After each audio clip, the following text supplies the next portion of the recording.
Wait, Karen. Miss Wassel, do you think this is everybody? I think so. We'll see. Caitlin. Carter. Good morning. Good morning, Stephanie. How are you? Good. Oh, look at you. I love your flower. This is actually the first time I'm getting to meet Miss Williams. I feel like we're friends already. Absolutely, we are. Awesome. Well, let me just check really quickly with one of our teachers. Are we still waiting for some students, or do you No, I think Miss Eddie just ran out, but she'll be back. Okay, that sounds good. Okay, have a little bit of a change for this time. It's just going to be me. Okay. But if we could possibly Skype back around the 11, and I don't know if that's within your class range, and maybe we'll just have to actually maybe record it. I do have a guest who actually was one of the students, high school students at that time, who was a part of the sit-ins here at Woolworths, and of course she is living in this Greensboro area, and in fact is one of the volunteers here at the museum. So awesome. I can definitely be there. Let me see. Miss Eddie, what do you think? 11 a.m.? Can we get some kids down here? I think we can try to make that work. Okay, I think we can make this work. All right. Okay, great. So are you ready to Skype? Yes. Okay, the kids are here, so let me get it all, make it widescreen.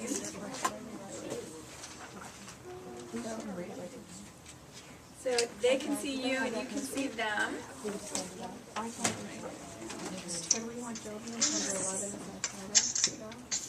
All right, wave to Miss Williams, boys and girls. Good morning. Okay, Miss Williams. Is it still just a little early? Yeah, can you tell? What we thought, if it's okay with you, you could talk a little bit, and then at the end we'll have a Q&A session with the students. Okay, that's great. That Okay. sounds good. Yes. And I'll dim the lights. Well, good morning. I would like to welcome you to the International Civil Rights Center and Museum.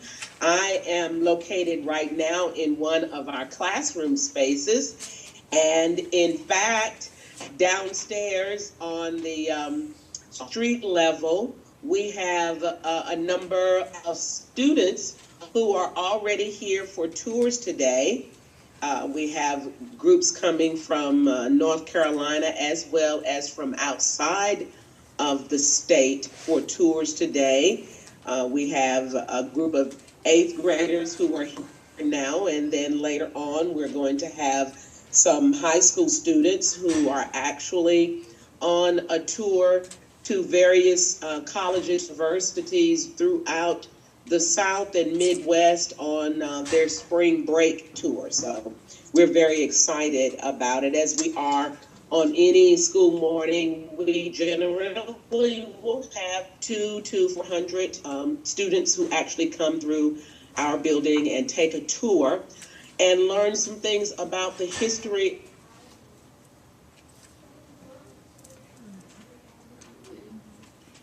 If we have internet issues, it's on her end, because we're hardwired. Okay.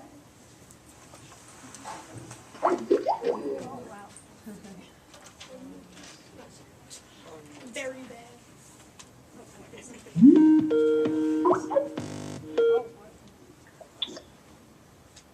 Okay, Hi. we're back. Okay. I think you can see us. Can you? We can't Can see you see me? No, we're just getting a picture right now of you.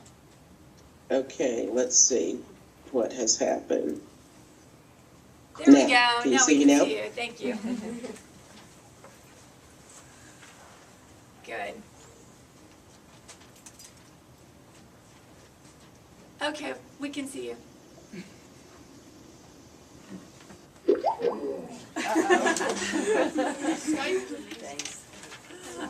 It's probably her internet connection.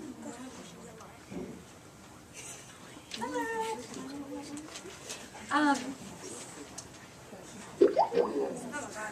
Oh, yeah. Let me see if she's hardwired. You can read it from the sheet. Yeah, we're actually gonna have you guys read right from this typed sheet since it's nice and neat and easy. So when you go up and ask your question, you'll just hand it to the next person to ask their question. We're not the list that way. What's the matter? You don't want to read your question? I did it. Because we're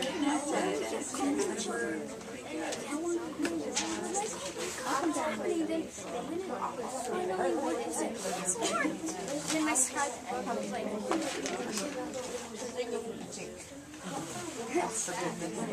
Let's try again.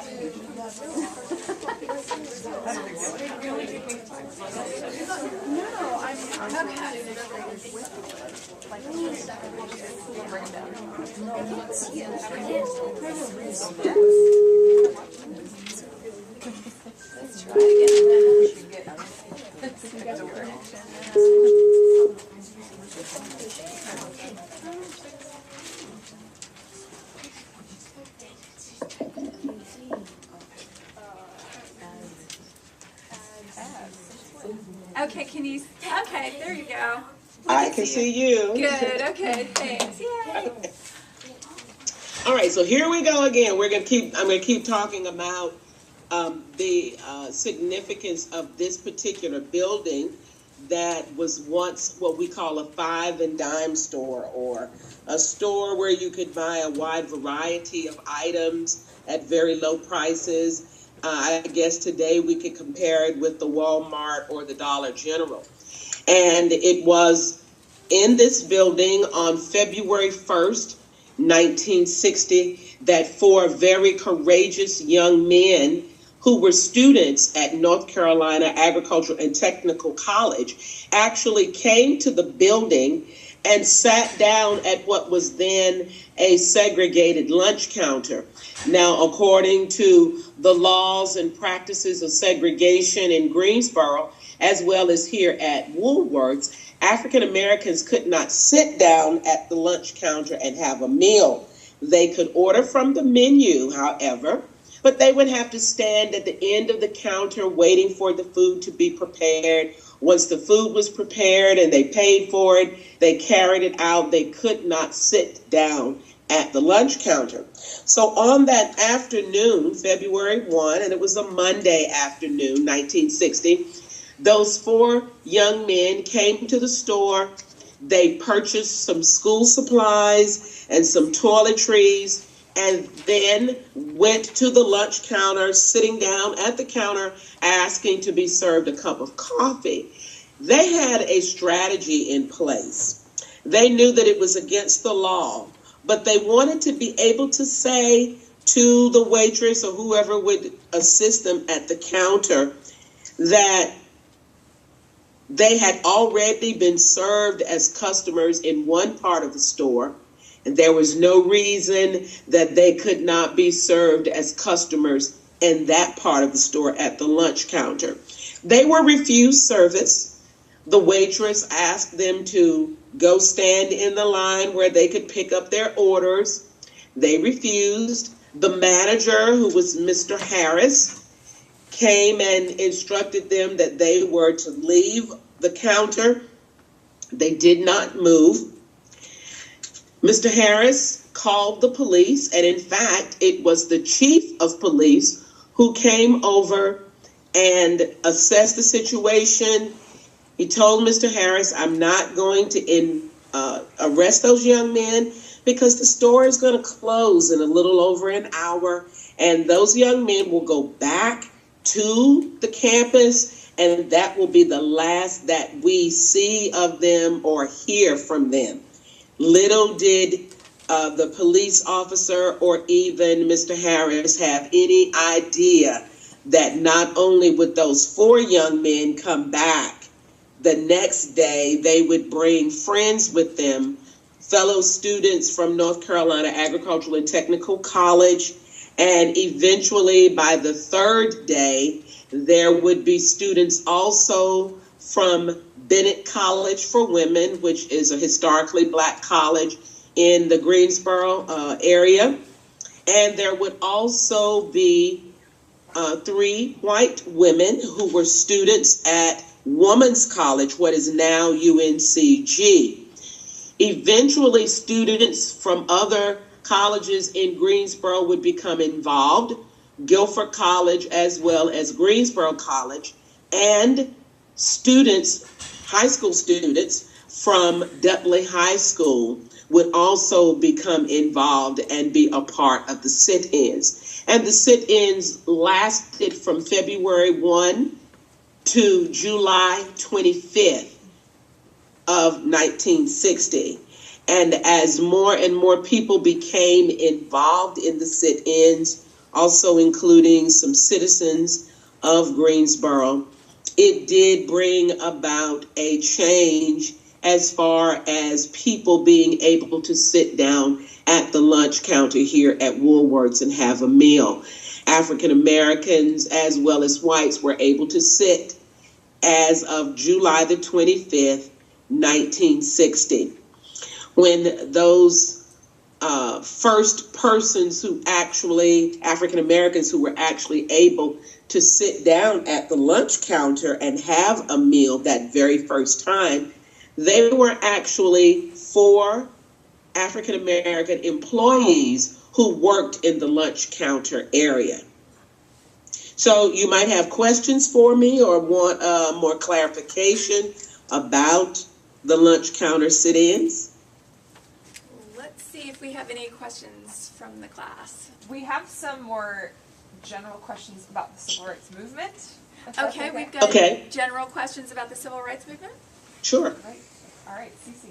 Let's see. So kids, when you come down to talk to Miss Williams, the microphone's right here. You can look right into the laptop so she can see your face.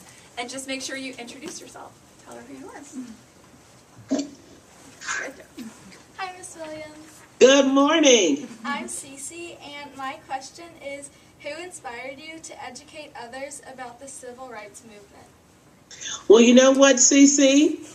For a number of years here in Guilford County, I was a high school teacher. And I did not teach history. In fact, I taught theater as well as English.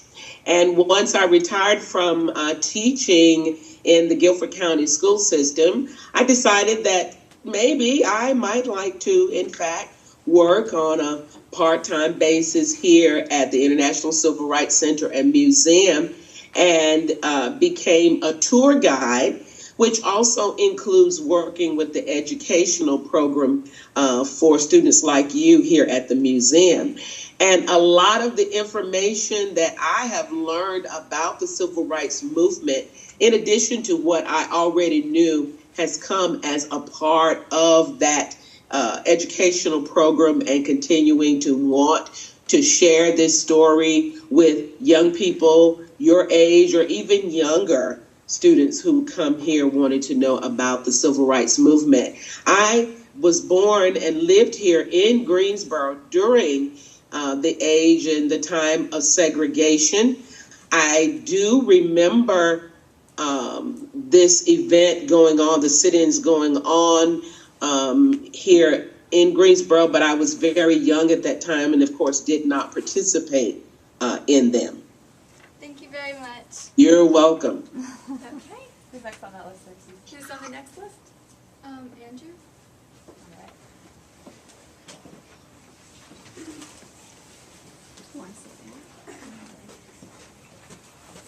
My name is Andrew, and I have a question that I've been wanting to ask. Okay, Andrew. What role or thoughts do you think Martin Luther King Jr. would have today if he was still alive? You know, I think Dr. King would really enjoy some of the things that have changed since the time of his involvement in the civil rights movement. I think he would appreciate the fact that young people of all colors are attending the same schools, that they are participating in extracurricular activities and athletic events, no matter the color of their skin, that they have equal opportunity and access to a number of things.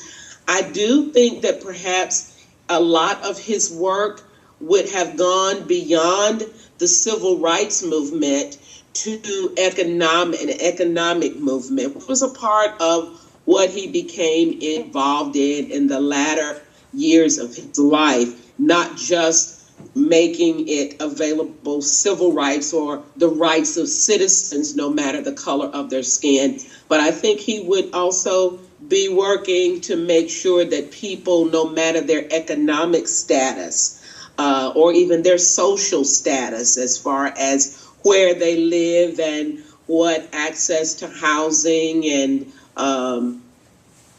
even being able to have a meal, I think he would have turned his attention to a lot of that. And Dr. King was also very much in the latter years, just prior to his death, it was a time of war that the United States was involved in, the Vietnamese war and war in Vietnam. And I think he probably would have been involved in peace efforts to make sure that the United States was no longer involved in any type of conflict, whether it was on foreign soil or even on this soil. You're welcome, Andrew.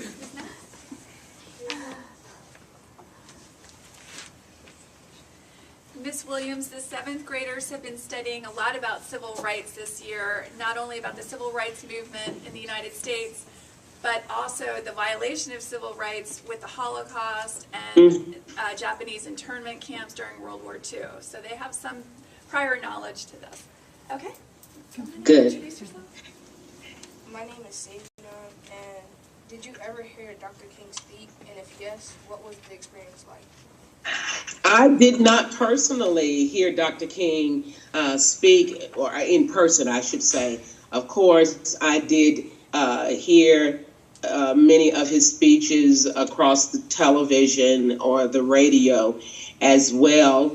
And one of the programs that we do and involve with young people is studying some of Dr. King's speeches and the like.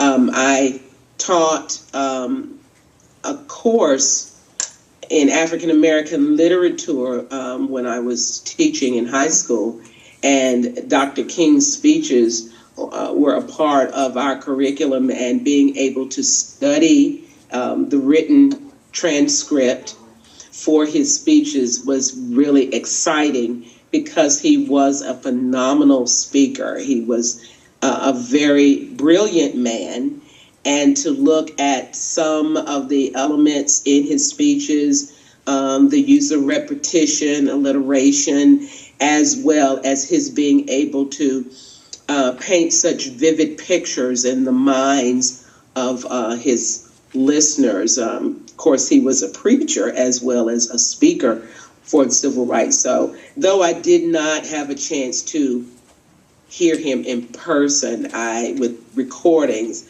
I have been able to hear that rich, resonant voice and be able to witness what did actually happen through the power of the recorded word.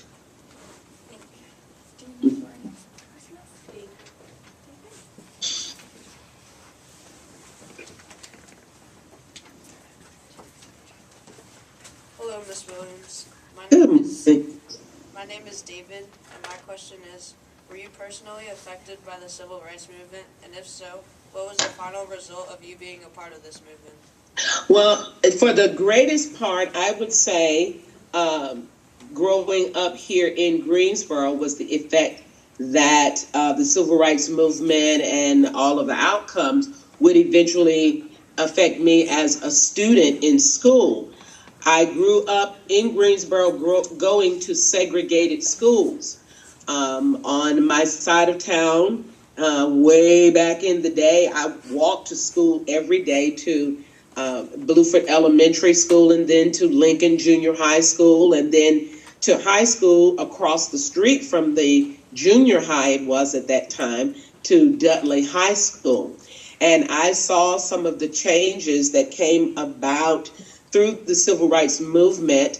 I think by the time I was going to the 7th grade, Greensboro had a system of where students could choose which school they wanted to go to. There was no busing at that time, and students would apply and then be able to go to what had traditionally been an all-white school, and in doing that they then had to provide their own transportation to get there, but they were free to go to a different school. I also saw some changes in, like at Woolworths, even though the lunch counter was integrated in 1960 here at Woolworths, in many other stores and other places of business throughout the city of Greensboro, it would be almost 3 years later before movie theaters, restaurants, other places of business would actually be completely integrated. So I did have that experience of going or seeing the changes in the city of Greensboro, of being able to go to a movie theater and being able to sit at the street level of the movie theater and not have to go upstairs and sit in the colored balcony, as was the case. I do not personally remember drinking from a colored fountain. Maybe I did, I don't know. But even all of those signs of segregation were taken down across the city of Greensboro after were massive demonstrations and a number of people were arrested. There were changes in the laws in Greensboro in relation to segregation, and all those signs of segregation were taken down. So I, in my years, did know that there was a change from segregation, and opportunities became available. No signs of white entrance or colored entrance, and colored was the terminology used in many cases to indicate African Americans. But in some places across the country, colored could be used for Native Americans, Latino, Hispanic cultures, even Asians would sometimes be considered as colored, or anyone whose skin was not considered to be white would often be labeled as colored. But for the most part, when we talk about segregation in the South prior to 1963, 65, we're talking about the use of that word for African Americans. Thank you. You are welcome, David. Sarah.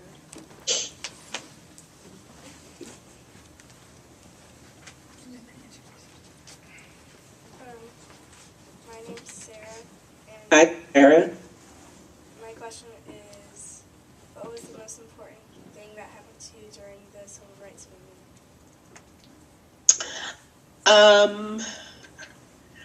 I think at the time that I was in school, even though I did not choose to go to a previously all-white school during junior high and high school, I was and did go to what had been traditionally an all-white college here in Greensboro, the University of North Carolina at Greensboro. And at the time that I was in college, it was a time period of course, the civil rights movement was passed, but it was a time of the peace movement as well as the Black Power movement. So I was able to enjoy and be a part of I'll say, sort of groundbreaking ability to be able to go to a previously all-white college and be able to study there and to receive my degree. A lot of, I think, the civil rights movement as a child, I don't know that I was even aware that there was a movement until in my junior high school and then high school days. I became much more aware of civil rights and the struggles of people, not just here in Greensboro, but then all across the South and, well, really all across the country, because segregation wasn't just in the South. It was all across the country as well.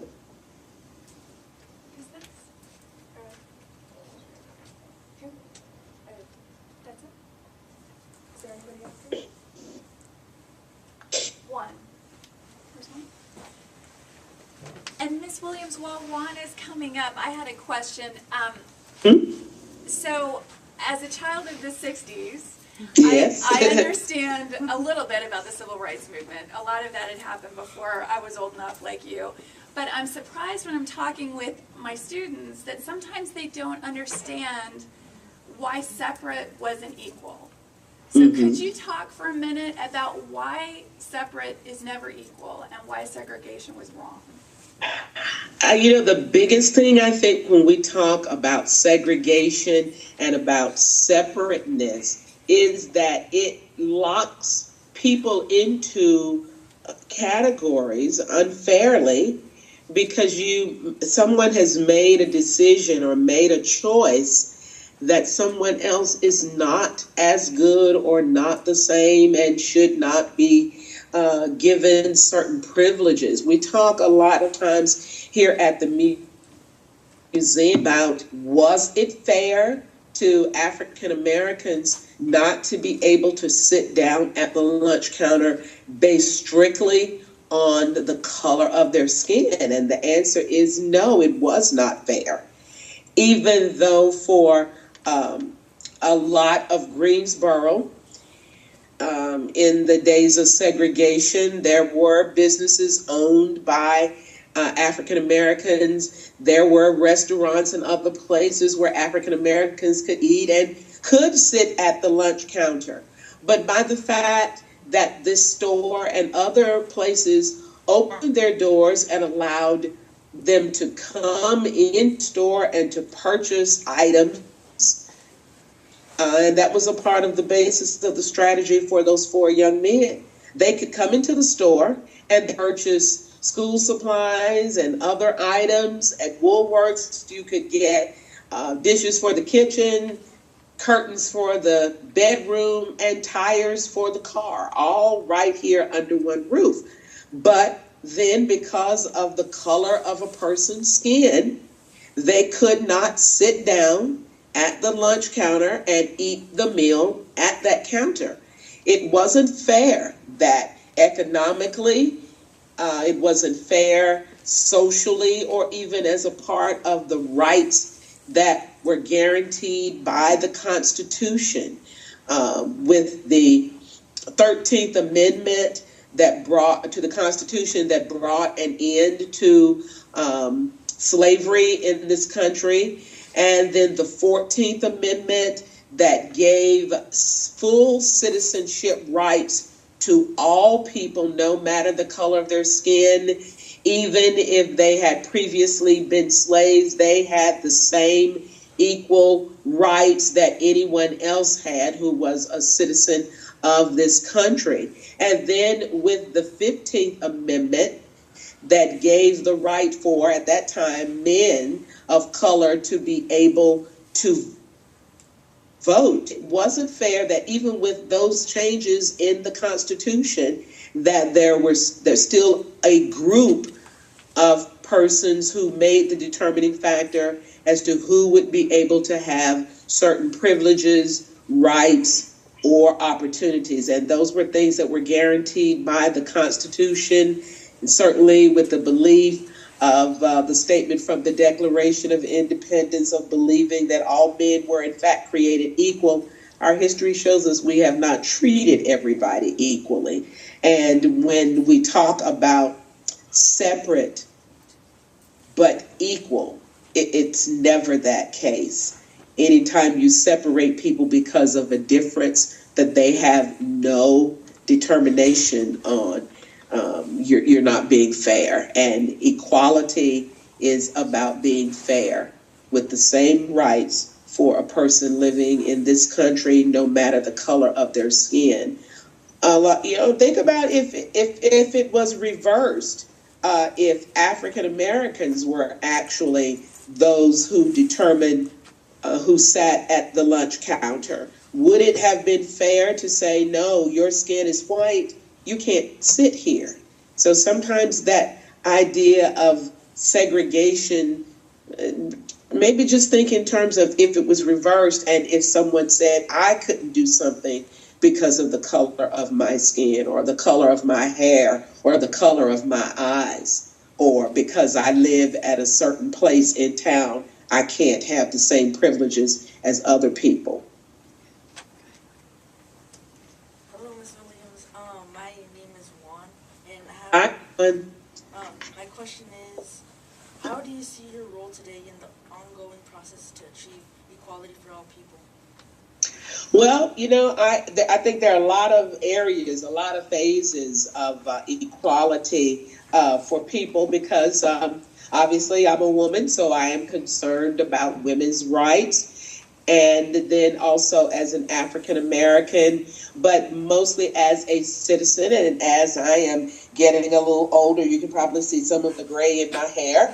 As I'm getting a little older, I'm concerned about the rights of senior citizens. And I think it's for whatever group my attention might be focused on, whether it's support for children to make sure that children can have good learning opportunities in schools, or even that children have food in their bellies when they are in school and even in the evenings. Whatever the focus of my attention might be, it is fair and what is of benefit for all people. A part of our goal here at the International Civil Rights Center and Museum that will continue to plan programs and other events that will bring attention to the fact that even though a lot of America and some of the world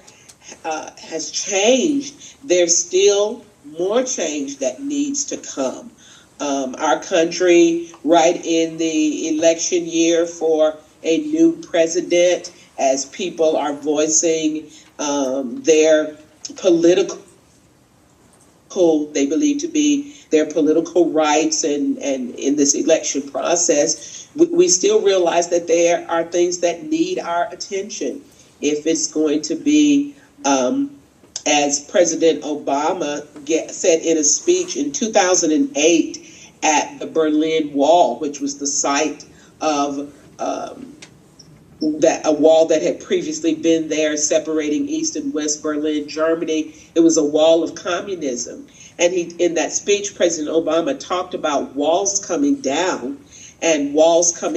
which makes us realize that as long as we are separated by walls of division, whether it's because of religious beliefs or economic or social or political views, that as long as those walls stay up, we won't discover things about each other. And one of the greatest things that we discover is that when those walls come down, that no matter who we are, there are not as many differences among us as there are likenesses among us as people. Okay. All right. One last question. Okay. And make sure you introduce yourself. Alright. Hi, my name is Ian. Hi, Ian. My question is, where were you when you saw change happening and said this is the world we live in and this is what freedom actually feels like?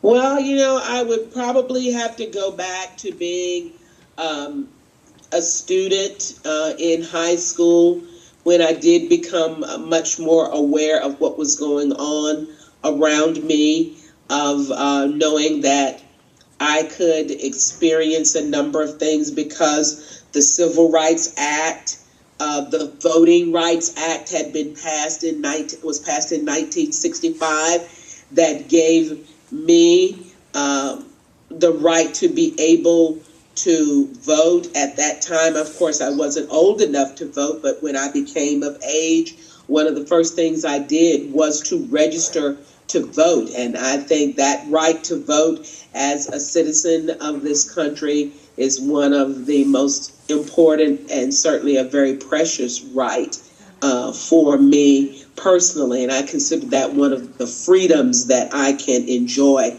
as well as being able to go into a restaurant and sit down and have a meal, and that I'm not being turned away because of the color of my skin, or that I can go anywhere I want to and not be judged because of the color of my skin, that people see me as who I am, and rather than a person with a certain color skin. Now, at the same time, I do want people to recognize me for who I am and my face and the color of my skin, but not to judge me and deny me opportunity because of that. Thank you. You are very welcome, Ian.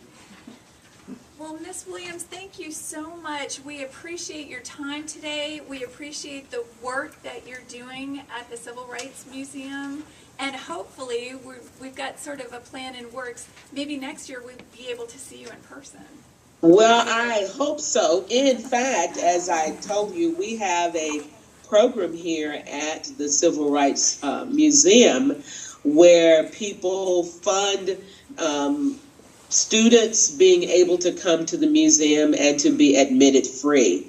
And we hope that perhaps we can do that. In fact, we had a group just a couple of weeks ago who came from the Durham, Raleigh area, and they actually took the Amtrak train and came, and the train station is just a few blocks from the museum in the downtown area, and they were able to walk here, and they spent time here at the museum, and then they went down to Center City Park back in those warm days, you know, before springtime actually came and it got cold.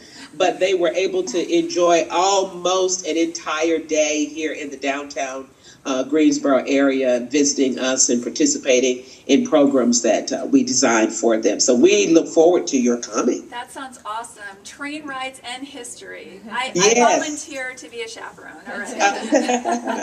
Well, great. I will see you again at 11. Yes. And thank you so much. What do you all say?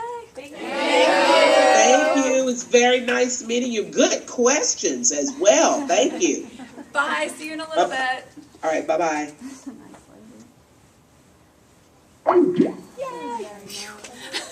Awesome. You guys Yes, did a great job. Raise your hand if I could just have 1 minute with them. Couple questions. Have any of you ever been to Ashworth Drug in downtown Cary?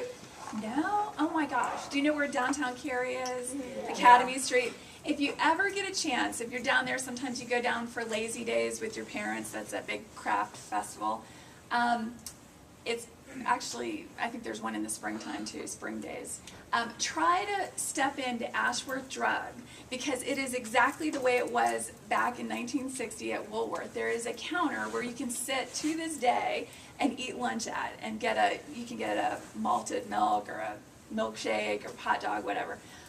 Obviously, anybody is welcome to sit at the counter, but just peek in and get a glimpse of what she was talking about, what that setting would look like.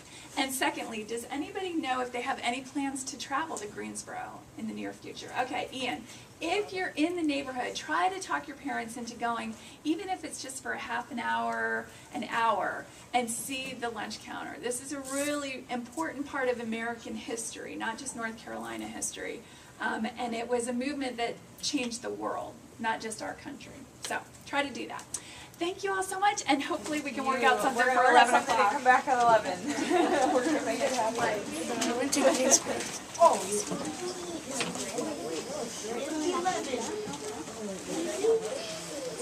Yes, we're going to head back to the classroom for now, guys. 15 more minutes. I went to Greensboro last. Have you been? Did you go to the counter? No, but I went there like 2 weeks ago.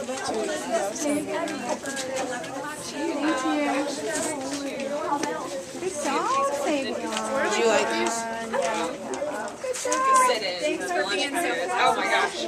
I'm really excited to see I thought it was whoever this exciting. is, you know, that was part of it. She's a really Glad good Amy speaker. popped by, too. Thank you so much, Stephanie. Tell him last minute. Who was with Amy, do you know?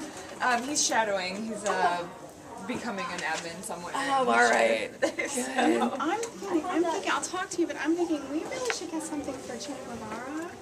The foundation for, I think that'd be really good for the ESL. Yeah. I'm sure there must be some museum somewhere. There's something in, I'm not sure, his son. I'm gonna head up with him. We'll see you at 11. Bye, Ian. See, I might not get to go there because I'm going with my grandpa. Well, If it's not on the schedule, it's not.